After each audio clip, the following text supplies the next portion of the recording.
Buenos días. Bienvenido a la Iglesia Unitaria Universalista de la Misión Shawnee. Quien quiera que seas, quien quiera que ames, donde quiera que estés en el viaje de tu vida, eres bienvenido aquí. Good morning. Welcome to Shawnee Mission Unitarian Universalist Church. Whoever you are, whomever you love, wherever you are on your life's journey, you are welcome here. We are so happy that you've chosen this sanctuary in time, that you're here is something to celebrate. We extend an especially warm welcome to our visitors.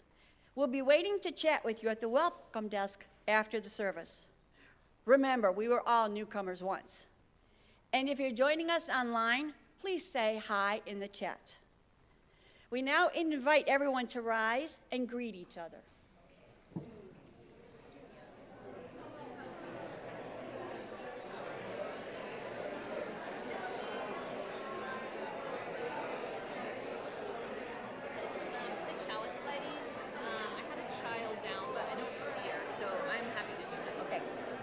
Good, thanks.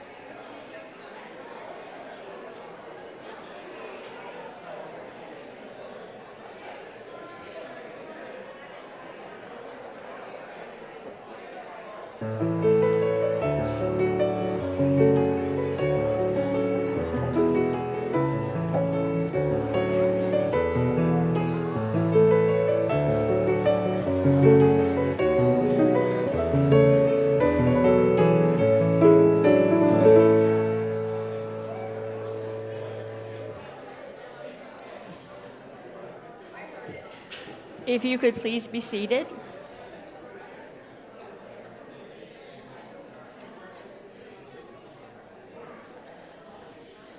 And now we have just a few announcements. Thank you.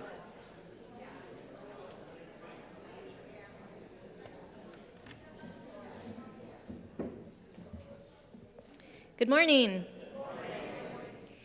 You are invited to a PowerPoint night. This intergenerational event is hosted by our young adults and will take place this Thursday, May 29th from 7 to 9 p.m.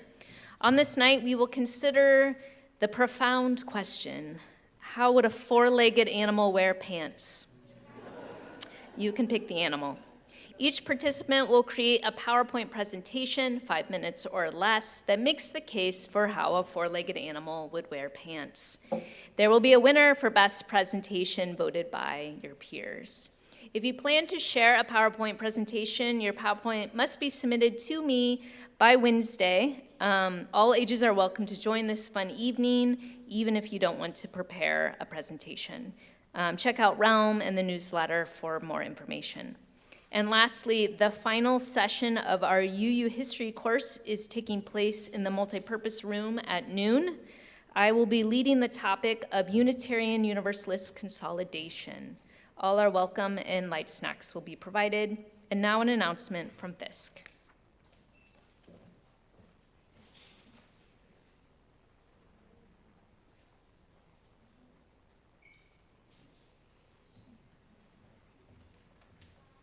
Good morning, everyone. We had a successful stewardship campaign. We have balanced the budget, which is a fantastic thing, and we're going to celebrate next Sunday with a potluck lunch after service for the whole church.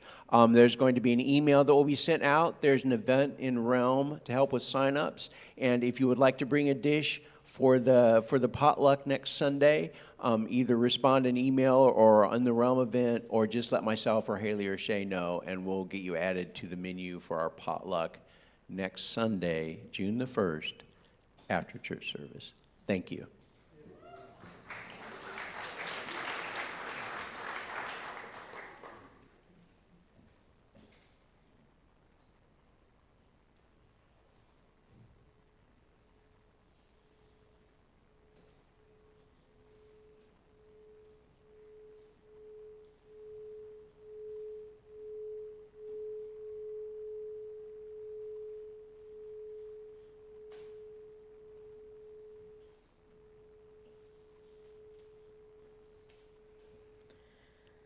Good morning.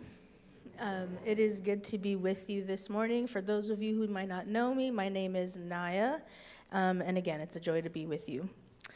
Our call to worship this morning comes from A. Powell Davies, and they say, "I become more and more certain as the years go by that wherever friendship is destroyed, or homes are broken, or precious ties are severed, there is a failure of imagination. Someone is too intent on justifying himself or herself, never venturing out to imagine the way things seem to the other person. Imagination is shut off and sympathy dies. If we know what it is that makes other people speak or act as they do, we might understand. Often we could heal the wounds, but even when that is not possible, even where fuller understanding only leaves us rather sad and helpless, it would still give us the power to be kind." Come, let us worship. Please rise as you are willing and able for hymn number 159, "This Is My Song."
As Dr. Jen Lacey comes forward to light our chalice, we invite you to join us as we recite our covenant.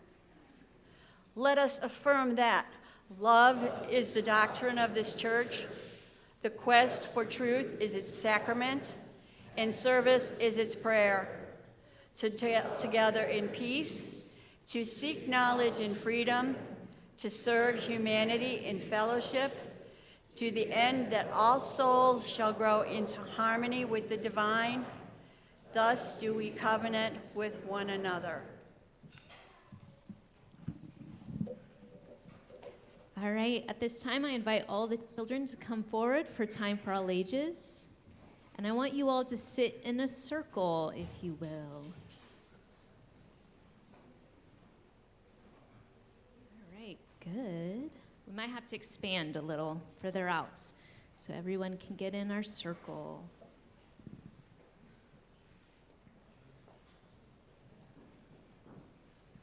All right. There's some space over here if we want to get in a circle. Good job. All right, wonderful. Yeah, it's a great looking circle. All right, the reason we're in a circle is this past week I attended a training on community circles. I was at this training with 10 people I'd never met before. And for 7 hours, we sat in a circle and listened to each other's stories. We shared common issues we've experienced at schools and in our communities, and we worked together to find solutions. after this training, I was really sad to leave these people because I felt so connected to them, and I knew I probably wouldn't see them again. There was something really magical about that circle. Circles, these community circles that I want to share about today, are deeply rooted in Native American tradition. They are used for relationship building, communication, healing, problem solving, and celebrating. Black women have engaged in sister circles for over 150 years for many of the same reasons. When I was in this community circle, we used a talking stick. You all use a talking stick in Micah's class. Who can tell me why you use a talking stick? Yeah, Charlie. Yeah, so everyone's voice is heard. Everyone gets a chance to speak. Yeah. Any other reasons? Cool stick. It's a cool stick? Yeah. Yes. Hello. Nice to meet you. I'm glad you're with us today.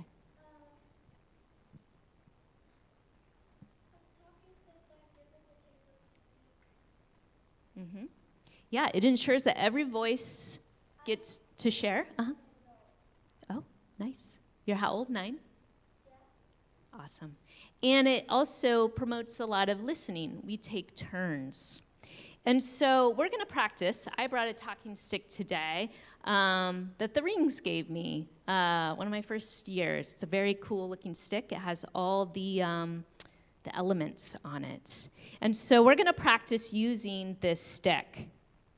And so what I'm going to do is I'm going to ask a question, and I'm going to hand you the stick, and you can respond if you'd like. But if you don't want to, you can say pass, and that's perfectly fine too. So I want you to think about the shape of a circle. How are circles different from other shapes like squares or triangles? All right, you can put your hands down because you're going to get a chance to share if you want. All right, so let's we'll go around, say your answer quickly if you'd like. If you don't want to share, just say pass. Perfect.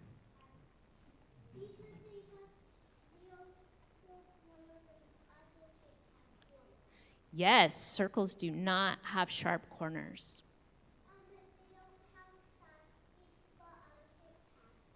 Yep, circles don't have sides. Perfect. They are round. They have no end and no beginning. Arjun, do you want to pass? Perfect.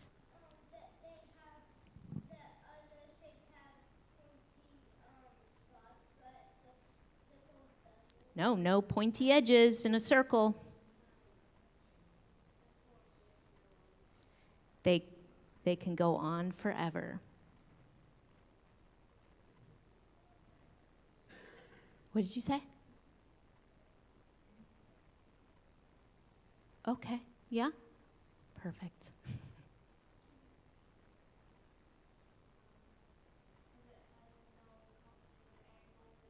No complicated angles. Yeah, I love that. No complicated angles. Yeah, circles can roll. I love that.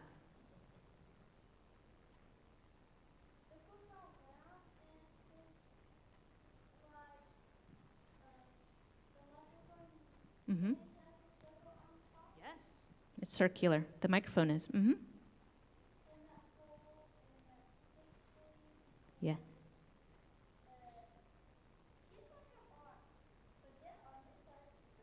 Yeah, perfect. They make much better bends than squares. All right, so circles, they're really interesting for a lot of reasons, and I loved what you had to share. I love circles, and I love talking sticks because every voice got a chance to speak, even if all you wanted to say was pass. Raise your hand if you've ever watched the news and you can see a bunch of adults just yelling at each other. Yeah. I can tell they all want to be heard, but nobody's really listening to each other. And a lot of adults could use some circle time. But it's the listening in the circle when the magic happens. In community circles, we listen to people's ideas and experiences that are different from ours. Lots of you shared things that I had not thought of about a circle before. This sparks our curiosity and our imagination, which leads to more creative ideas and solutions. One of my favorite sayings is, alone we know a little, together we know a lot. And that's why it's so important to be together in a circle and to listen to each other. Because using our imagination through active listening is how we are going to dream and build another world where people are treated with dignity and have all their needs met. This week, I encourage us all to find a meaningful talking piece, whether it be a stick or a stone or something else, and think about the places in your life where you all could engage in a community circle. I think our dinner tables, eating around the table, is such a sacred space because it already is kind of circular, right? So maybe if there's people in your life who you could need to connect with more or just improve your conversation, you can create a circle with them. Norman. What? Yeah, all the points in the circle are inherently the same. They're no different. Perfect. One last thought. What? What? Shape? All right. All right. Well, let's go to our classrooms now and continue to talk about imagination.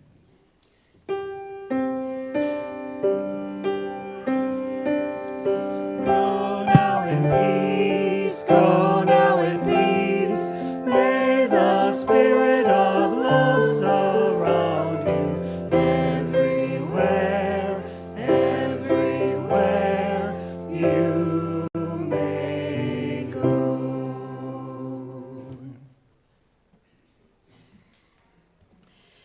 Each month, we as a community take time to reflect on a theme.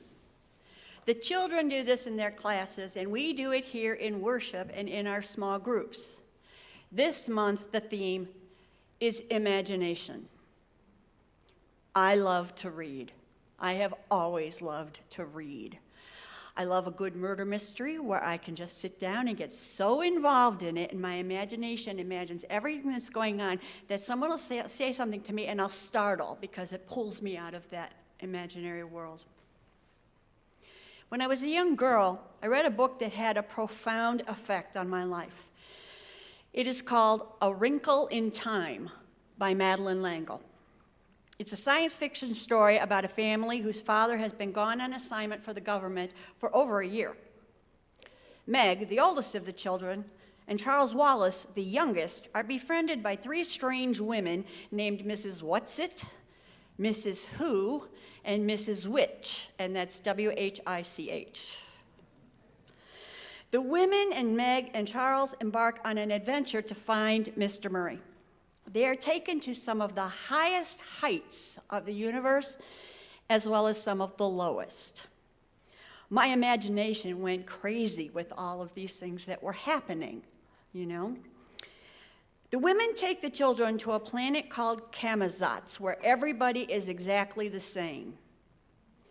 Meg and Charles Wallace see children skipping rope and bouncing balls in the exact same rhythm, and they are surprised at how this might have been accomplished. They eventually meet up with it, a disembodied brain that runs the planet. Charles Wallace decides to enter fellowship with it to see if he can defeat it. He becomes a changed child, and it is not the Charles Wallace that Meg knows. When they find Mr. Murray, some problems arise, and it will be up to Meg to save everyone. So here's a spoiler alert if you've not read it. At the end of the story, Meg is alone, face to face with it. Charles Wallace is at the side. Meg has been told by Mrs. Witch that she has something that it does not, and it's the only thing that will defeat it. Meg cannot figure out what it is, and she feels herself being pulled in. And it says to her, Mrs. What's-It hates you, you know. She hates you. And that is when Meg realizes that only love can overcome it. But can she truly love it? No. But she can love her little brother. She can stand there and love Charles Wallace and bring him out of its spell. And that is how she saves her father, the planet Camazotz, and the world. Can you imagine love saving the world? I mean real love. Caring about someone just because they are.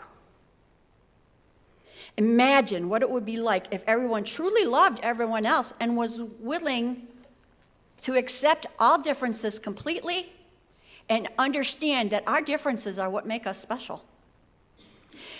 This is what has stuck with me throughout my life. Love really can conquer all if we let it. Now that might be giving up our prejudices, sorry. Freudian slip there.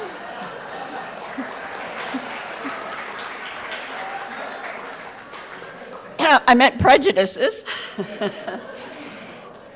Okay, our warped thinking that we are better than other people. Giving up thinking of ourselves first instead of loving the other first. Imagine a place where this could happen. And it can. Here at SMUUCh, we are committed to that. But we are only human, and we do make mistakes. But imagine what it would be like to go to others, admit our mistakes, instead of clinging to them and repairing that relationship. Imagine a world where love is truly the doctrine of all and something we all truly live by. What a difference we all could make. Every day I do my best to say nice things to those I come in contact with or do something nice, especially for my husband, because that is what love is all about. Recognizing the gift of other and then acting on it with love. Imagine.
We come to this place to see and to be seen, to teach and be taught, to hear and to be heard. Now reach over and nudge the person sitting next to you. We are here together, gathered in peace and authenticity and intention. We also come to this place to share our joys and sorrows.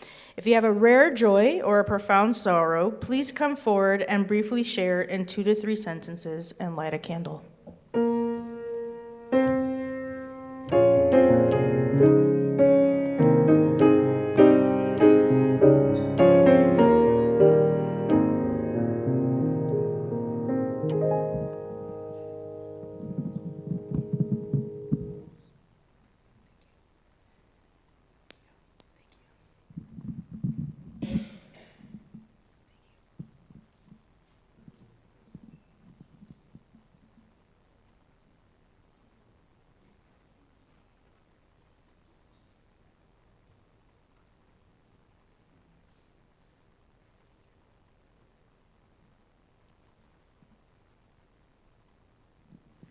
I have a profound joy that my brother Michael is with me. I have 4 siblings and very thankful for family.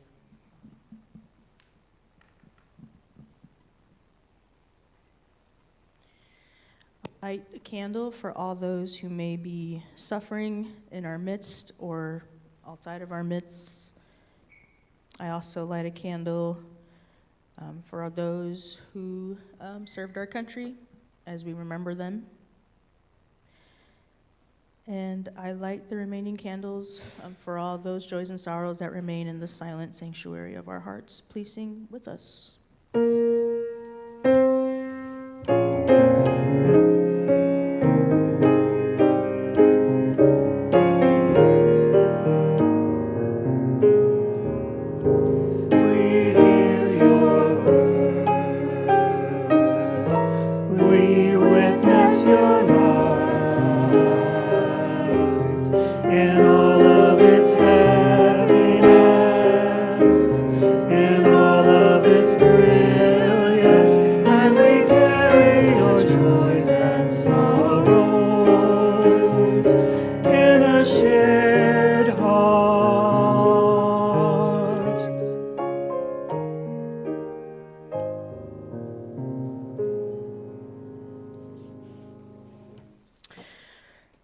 Let us take a moment to come fully into this place.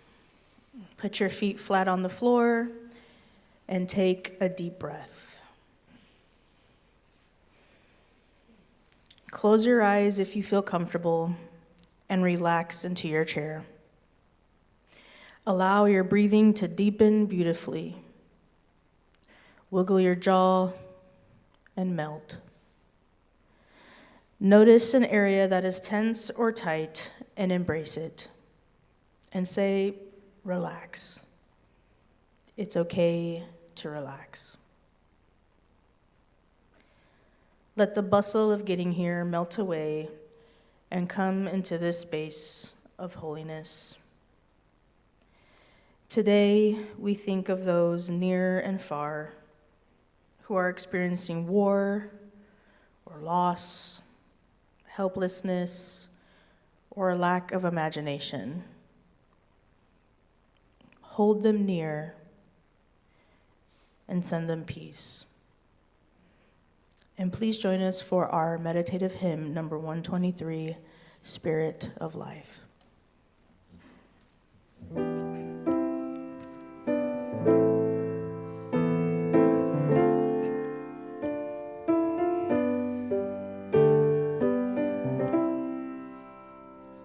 Spirit of life, come unto me. Sing in my heart all the stirrings of compassion. Blow in the wind, rise in the sea. Move in the hand, giving justice. Roots hold me close, wings set me free. Spirit of life, come to me, come to me.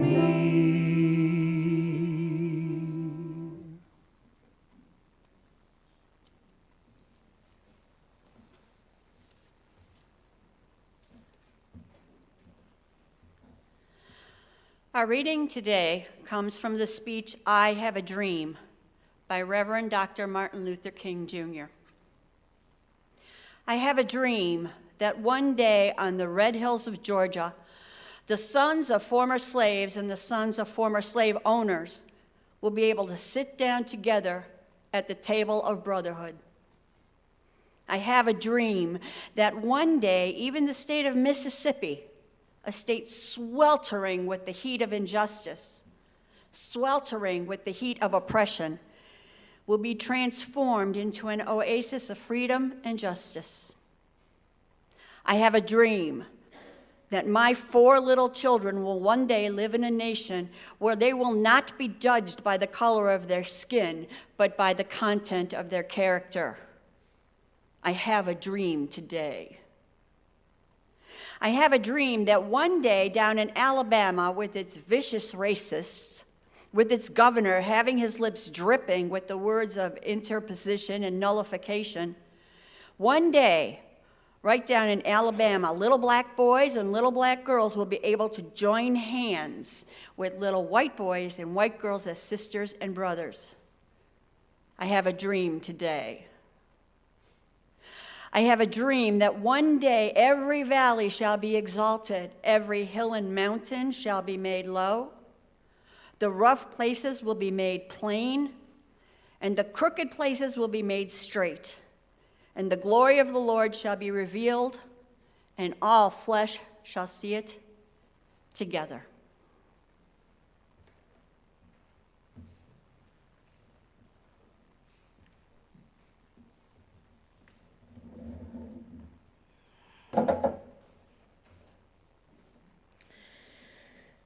Do you remember when you had a dream? As a kid, I was around the game of baseball as long as I can remember. And my dad used to play softball every summer. And while at his games, all the kids would go to this empty tennis court with no nets. And we would split into teams, and in case you were wondering, no, I wasn't ever picked last. And I remember the first time I hit the ball over the fence. I imagined I was the next Frank Thomas or Sammy Sosa or Mark McGuire. Or I remember when my brother and cousin and I would play at a three-point contest with a trash can and a paper ball, and every time I shot, I would say, Kobe. I imagined being the next Kobe Bryant or Allen Iverson. But do you remember when you had a dream? When you thought you could be the next Magic Johnson or Larry Bird? Or maybe you enjoyed more of the arts and imagine being the next Judy Garland or Diana Ross or Whitney Houston or Selena or Ricky Martin or James Baldwin or Bell Hooks or Maya Angelou or Jodie Foster or, of course, Catherine O'Hara. I can imagine that we all dreamt of what we could be because we knew that it was possible. Even if the possibility of achieving that dream was slim, our dream had some faith to it. Because you never know, right? But what happens when our dreams and imaginations become unattainable? You know, this usually happens when we experience some kind of loss or defeat, some kind of chaos or deep pain. We lose our hope because we see the world the way it is and think there's no way for a better world for me. We see the impossibility of our own lives and think there's nothing that good that could possibly come out of me. And so we stop dreaming. We stop imagining. But what if there was a way to imagine a better world? What if we could dream again? And so the question that we will answer together for the next few minutes is this: how do we imagine a better world? What does it take to envision something better? Well, first, I hate to break it to you, but we have to accept reality. We must confront the world as it is. There's so much happening in our world, right? And because there is so much happening, so many of us do not want to accept the reality that while we memorialize those who fought for this country, the concept of the military is all about profit and money over human lives. It's hard for many to accept that this country has been rooted in white supremacy, and a black president didn't change that fact. So many did not want to accept the reality of the Donald Trump, who he said he was. And so many did not think it was possible to live through another genocide, because certainly the Holocaust was something that occurred back then. And so many thought we were making progress in this country, only to have that progress change with a ballpoint pen one Monday evening. This election showed us that so many people do not live in reality. Because for years, black and brown people have been trying to tell us how this world is, and so many still don't believe them. Friends, we have to accept reality and confront the world as it is. I was on FaceTime with my 4-year-old nephew a few weeks ago, and he was telling me how excited he was to go to kindergarten in the fall. But then he stopped and said, "Didi, there's just one thing." And I said, "Okay, what's the one thing?" And he says, "I have to get shots." His reality is that, yes, kindergarten will be exciting, but the reality is that he'll have to get shots. He will have to feel pain. He will have to feel that needle in his arms, because then he'll be able to enjoy his best life in kindergarten. Friends, I believe kids are the best dreamers with the best imagination because they know how to accept reality. Dr. King's speech was groundbreaking because it was based in the reality that this country will never love him or his people, but he was going to fight anyway. And black and brown people throughout history have marched and created and done the unimaginable because they accepted the world they lived in as it was and dreamt of a better one. We must accept reality, our reality, and the world as it is. As James Baldwin states, people who shut their eyes to reality simply invite their own destruction. So we imagine a better world by accepting reality. And lastly, we imagine a better world by becoming fully alive. We live as if every heartbeat is a revolution. When we are able to accept things as they are, we have the ability to imagine what they could be. When I was in seminary, I took an African American preaching class, and our professor brought in a guest speaker. And she was a professor at the University of Illinois, and she was a history professor and also taught music there. And she talked about the year 1619, the year where African people were stolen and taken from their country and their land and placed on a ship to arrive here in the United States, where they would only be seen as slaves. And she mentioned how even in the heat of working in the fields, in the midst of getting beaten to death, in the midst of only being seen as prophet, these slaves sang. They sang because their singing was a revolution. It was their heartbeat becoming fully alive with every note, every tune, and every word. Their world was hell and they knew it. Yet music was the way they can imagine a better world. They say songs that said, "Oh, courage, my soul, and let us carry on. For the night is dark and I am far from home. But thanks be to God, the morning light appears. The storm is passing over. The storm is passing over. The storm is passing over." And this legacy, this dream has been passed on from generation to generation because in the midst of their reality, they dreamt of a day where this struggle will be no more. And as actor Kaylin Allen, talking about Beyonce's current tour, states, that is what this is about. You don't need a stadium, a spotlight, or a fan base to be extraordinary. You don't need a mic in your hand or cameras following your every move. I don't care if you're retired, a janitor, a librarian, a plumber, a parent, a teacher, or a barista. Greatness doesn't require fame, it requires devotion.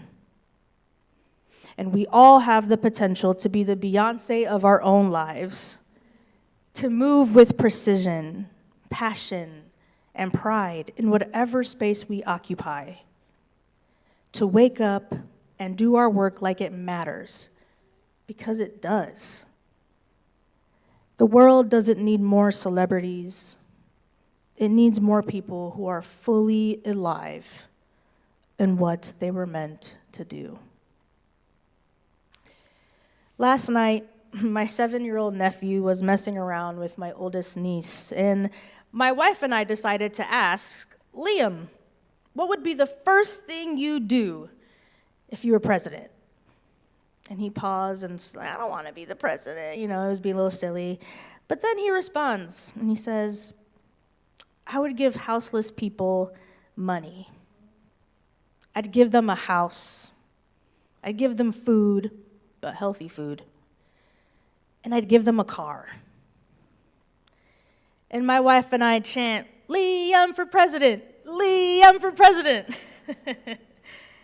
And he continued to talk about the acts of kindness he would do, giving to his neighbor, helping those in need, coming close to them.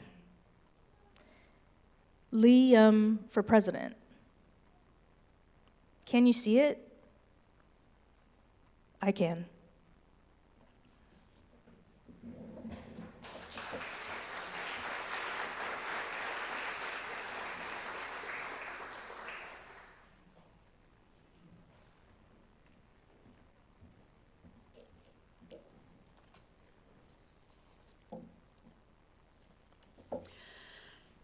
The work of the church depends on us, our generosity of time, wisdom, and financial resources.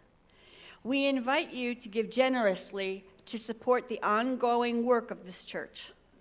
The offering will now be given and received in grateful appreciation of our shared values.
We extinguish this flame, but not the light of truth, the warmth of community, or the fire of commitment.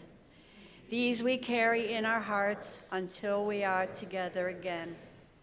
Please rise as you are willing and able for our closing hymn, number 298, Wake Now My Senses.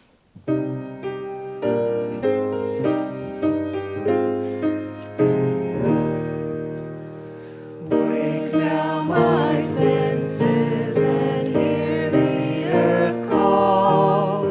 Feel the deep power of being in all. Keep with the web of creation your vow.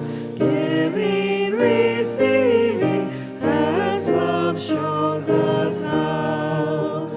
Wake now my reason, reach out to the new. Join with each pilgrim who quests for the true. Honor the beauty and wisdom of time. Suffer thy limit and praise the sublime. Wake now, compassion, give heed to the cry. Voices of suffering fill the wide sky. Take as your neighbor both stranger and friend, praying and striving their hardship to end. Wake now my conscience, with justice thy guide. Join with all people whose rights are denied. Take not for granted a privileged place. God's love embraces the whole human race. Wake now my vision of ministry clear. Brighten my pathway with radiance here. Mingle my calling with all who will share. Work toward a planet transformed by our care.